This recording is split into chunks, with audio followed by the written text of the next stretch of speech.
വന്യജീവി ആക്രമണത്തിൽ പ്രതിഷേധിച്ച വയനാട്ടിൽ UDF ഹർത്താൽ പുരോഗമിക്കുന്നു. വാഹനങ്ങൾ തടഞ്ഞ പ്രതിഷേധക്കാരെ പോലീസ് അറസ്റ്റ് ചെയ്ത് നീക്കി.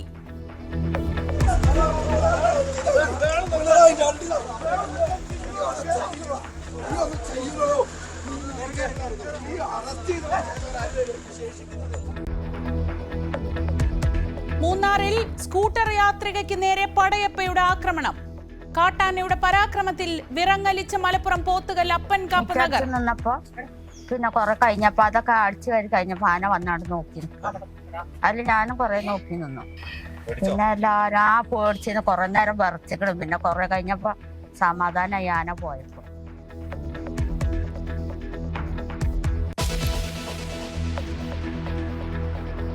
മോദി ട്രംപ് കൂടിക്കാഴ്ചയിലേക്ക് ഉറ്റുനോക്കി ലോകം. നിർണായക ചർച്ച ഇന്ത്യൻ സമയം നാളെ പുലർച്ചെ.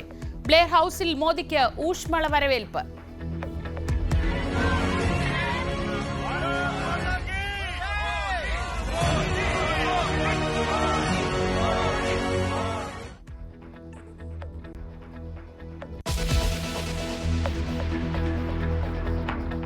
റഷ്യ യുക്രൈൻ യുദ്ധം അവസാനിക്കുമോ? ചർച്ചകൾ ആരംഭിച്ച അമേരിക്കൻ പ്രസിഡന്റ് വ്ളാഡിമിർ പുടിനുമായി ദീർഘവും ഫലപ്രദവുമായ ആശയവിനിമയം നടത്തിയെന്ന് ട്രംപ്.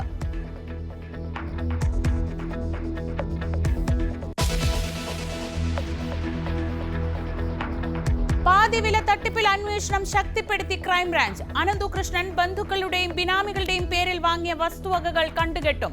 5 വസ്തുവും 4 കോടിയുടെ നിക്ഷേപവും ഉള്ളതായി കണ്ടെത്തൽ. സായിഗ്രാം ചെയർമാൻ ആനന്ദകുമാറിന്റെ മുൻകൂർ ജാമ്യാപേക്ഷ ഇന്ന് കോടതി പരിഗണിക്കും.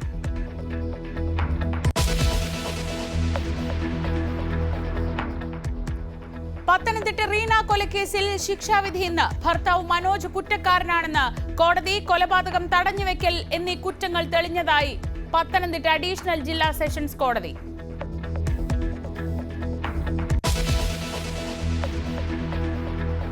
ആലപ്പുഴ ചേർത്തലയിൽ മരിച്ച സജിയുടേത് കൊലപാതകമോ? കല്ലറയിൽ നിന്ന് പുറത്തെടുത്ത മൃതദേഹം ഇന്ന് പോസ്റ്റ്മോർട്ടം ചെയ്യും.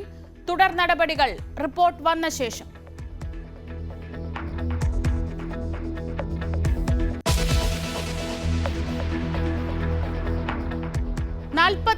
ദിവസത്തെ ആശുപത്രിവാസം കഴിയുന്നു. ഉമാ തോമസ് MLA ഇന്ന് വീട്ടിലേക്ക് മടങ്ങും.